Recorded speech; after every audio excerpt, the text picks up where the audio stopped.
வெயில் கொடுத்துதா எல்லாரும் தண்ணி தான் அடிக்குமா? காக்கா என்ன செய்யுது? காக்காவுக்கு ஒரு காக்கா நடந்து தண்ணி தான் அடிக்குதான் ரொம்ப. அதுக்கு தண்ணியே இல்லையா? என்ன போது பாரு, பறந்து வருதா? பறந்து வந்து என்ன செய்யுது? ஒரு குடத்துல தண்ணி இருக்கான், அடியில கிடக்கு தண்ணி. அது எப்படி மேல ஒரு மூ போடும், அது எப்படி மேல வருதுன்னு பாக்க கல்லெல்லாம் பக்கத்துல இந்த கல்லெல்லாம் பொறுக்கி தண்ணிக்குள்ள போட்டா தண்ணி மேல வந்துடும். அடியில தண்ணி கிடக்குது, நாட்டுல இருக்க தண்ணி கிடக்குல, அது பொறுக்கி பொறுக்கி என்ன செய்யும்? குளத்துல போட்டோன்னே தண்ணி மேல வந்துடுது. மேல வந்தோடனே தண்ணி அழகா குடிச்சிட்டு அப்பாடா தாம அடைச்சிட்டு சொல்லிட்டு பறந்து போகுது. இதுக்கு என்ன தெரியுது?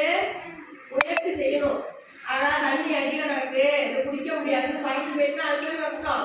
என்ன செய்யணும்? முயற்சி பண்ணுது பாரு, கற்கெல்லாம் தூக்கி போட்டு தண்ணியை மேல வந்தோன்னா குடிச்சிட்டு போகுதுல்ல, அதுவே என்ன செய்யணும்? முயற்சி பண்ணணும். முயற்சி பண்ணாம இருக்கக்கூடாது.